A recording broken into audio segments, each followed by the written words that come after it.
Hey, what is up, everybody? This is Steve Breach coming to you here today. The end of the fight, Jake Paul versus Mike Tyson, a very underwhelming affair. Honestly, probably 4 hours of boxing on Netflix. I will tell you that honestly, here on the West Coast, I got a few blips where basically like the stream would jump a second, maybe it paused for a second, but I did not get the rings of death. I did not get the overwhelming bad quality that lasted moments of the fight. Overall, I watched from the start of the telecast all the way to the end, and I thought they handled it pretty well. Big test coming for them on Christmas Day. With the NFL games that they're going to be showing, and then of course wrestling starts in January. So hopefully they can find a way to get the whole country covered by the whole deal. But at the end of the fight, when they were saying the winner, you could overwhelmingly hear the boos from the Dallas crowd.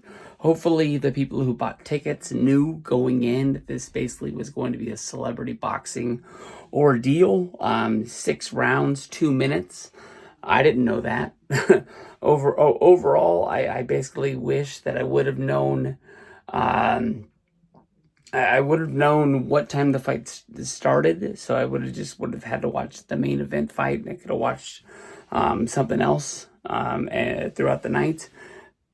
But overwhelmingly, Mike Tyson, I'm proud of him.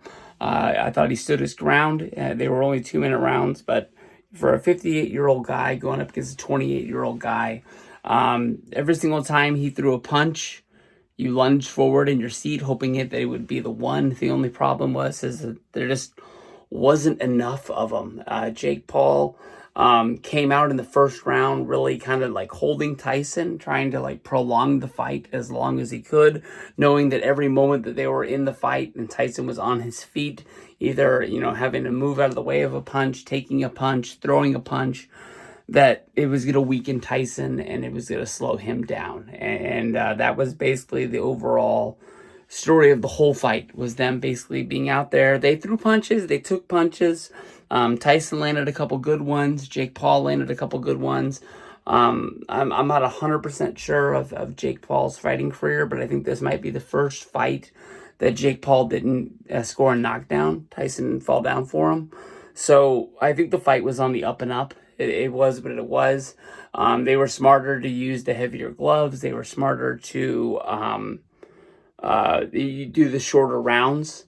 So I think if they would have done 3-minute rounds, Tyson would have been done sooner. But Tyson, he loses the fight. He's going to end his career on a loss. I don't see him taking another fight. But for him not losing his last pro fight on the stool, basically not wanting to come out for a round, saying that he's lost his fighting intensity. I know he just did this interview basically saying that he doesn't believe in a legacy. He thinks that when he's dead, and basically no one's ever going to think of him.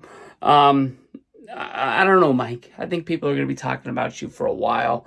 Overall, I think the winner of the night had to have been the couple that was sitting second row.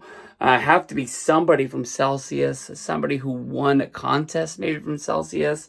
The guy looked like the auction guy from Storage Wars. I think his name was like Mike or Dan, the Yep guy. Yep.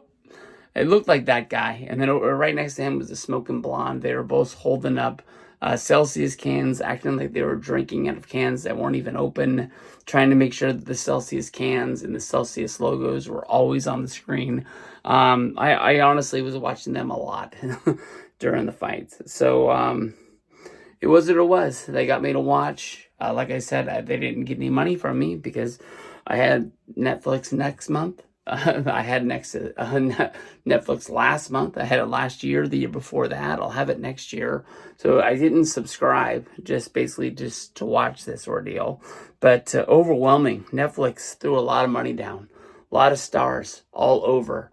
You've got the best announcers. You've got some of the best fighters of all time doing the play-by-play with Roy Jones, Evander Holyfield. The guy from